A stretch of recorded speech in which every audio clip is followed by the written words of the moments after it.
Hello ladies and gentlemen, you are watching Master Sais, and we are here at Stacy's exotic body piercing and tattoo, and you are inside of my booth, which is Gemini Tattoo.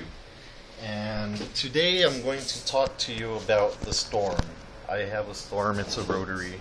Some people don't like it, some people do. I loved it when I first got it. And then the last tattoo that I did with it, I almost threw it out the door. What happened was I was running it real fast so I can get these lines in nice and solid and get them done real quick. And I had an old rubber band on there. And when the old rubber band started to get stretchier, because it stretches real slowly, and it made my needle jump around inside of my diamond tip. And I had this old diamond tip, and I think the throw that I had on this was probably too long for that style of tip, and I had it too far out. If I would have had it probably in a little bit more, it wouldn't have jumped around as much. Another thing is right here, this throw going back and forth is supposed to be perfectly smooth in and out.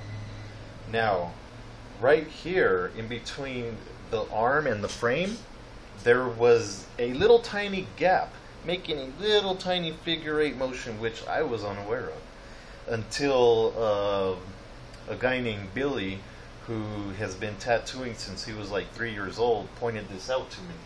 And I was like all embarrassed, and I was like, oh shit, well I gotta fix that problem, right? Because that's the kind of person I am. If there's a problem, I'm gonna find a way to solve it and fix it. So, this is how you fix that problem. First of all, you got to push that out of there. So, find something that will push that out. Let me see if I have something. I pushed it out yesterday with the really big needle, so here's another needle. Let's see. Okay, so I pushed that out. It kind of flew out, so be careful you don't lose it. Push that out. Comes right out. And here's a shim that I made for it already. And basically it's just a piece of plastic that I cut out, and I'll show you how to make this right now. It's really not that hard, and if it was, then I wouldn't be showing you how to do it. I would just explain to you, because it's so easy to do and simple. Then I'm going to show you right away. So basically what you do is get a piece of plastic, and this is just some packaging that I have from something. I don't know the gauge or how thin it is, but it is, pretty thin. It's not the real thick plastic, but this is a package that I got from some LED lights from Walmart. And then Sais. I don't know what I did with my scissors. Oh, here they are. Okay, so get yourself a needle or something to poke a hole, and here's a good one too. And you can use the top. You can use the frame, placing the plastic over the frame and poking a hole through the plastic. This is actually going to be easier than it was for me yesterday. So you poke your hole, and then kind of like line your hole up with that thing, and then cut yourself a little piece of that out.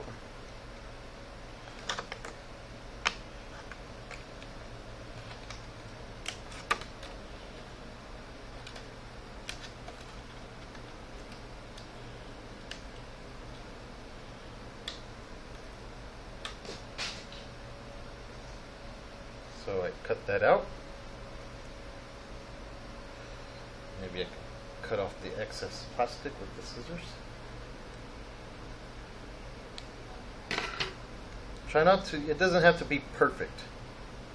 And then get some Vaseline.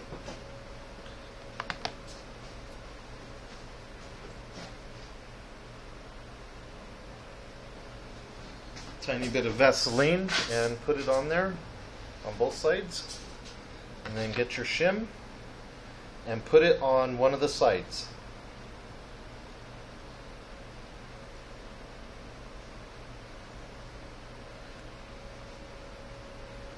This is not that easy when you got Vaseline all over it. And slide it in there and try to make them all line up.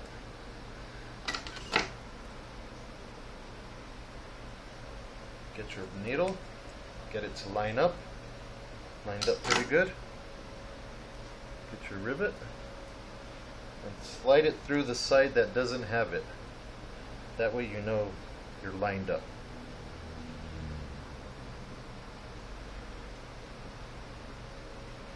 So line that up with the needle, make sure my shim is lined up, and then push it through.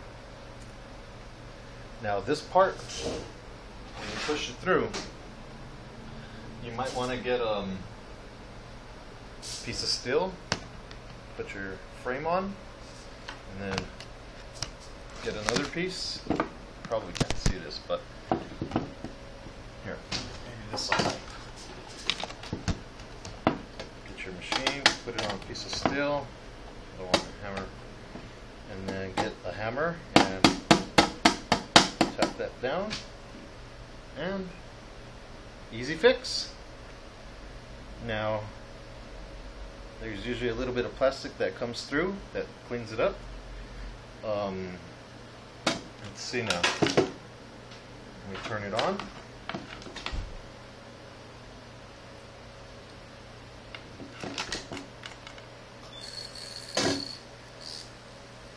As you can see now, it's going back and forth really nice and smooth. Whereas before, it was doing like a figure-8 motion, especially when you turned it up and turned it down. You know, this thing will run all the way to its lowest thing before I turn it off.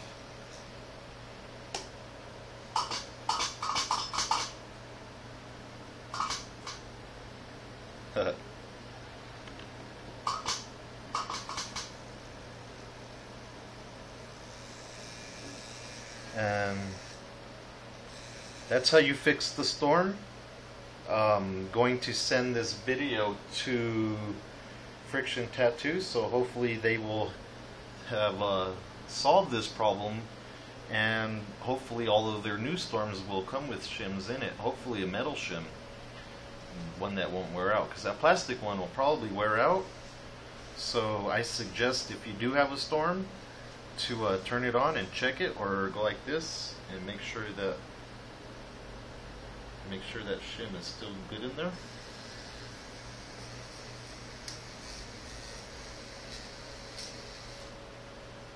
So this is Master Sais on how to fix the storm. I hope that helped you out, and I hope Friction Tattoo will appreciate that. And this is Master Sais in Albuquerque, New Mexico, inside of Stacy's Tattoo Shop with Gemini Tattoo.